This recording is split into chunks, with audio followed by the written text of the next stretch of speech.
విశ్వాసంలోనికి వచ్చి ఎంతోమంది పడిపోయిన వారు మన ముందున్నారు.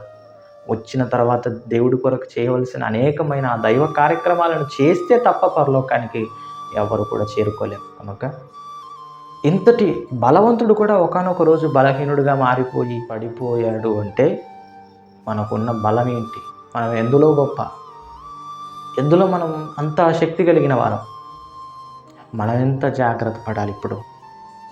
అపవాది పడగొడతాడు, వాని ఉచ్చుల నుంచి తప్పించుకోవాలనే ఉద్దేశం మీలో ఎవరికైనా ఉందా? అసలు అపవాది ఉచ్చులు వేస్తున్నాడు, మీరు పడిపోతున్న ఆ సమయాల్లో మీరందరూ కూడా వాడికి లొంగిపోతున్నారన్న విషయం మీకు అర్థమవుతుందా? అసలు అర్థం చేయించదు అది. అలా అంధత్వానికి అమ్మ చేస్తుంది. అసలు మీరు పాపం చేస్తున్నారంటే కూడా మీకు ఎలా అనిపిస్తుందంటే చాలా బాగుంటుంది మీకు.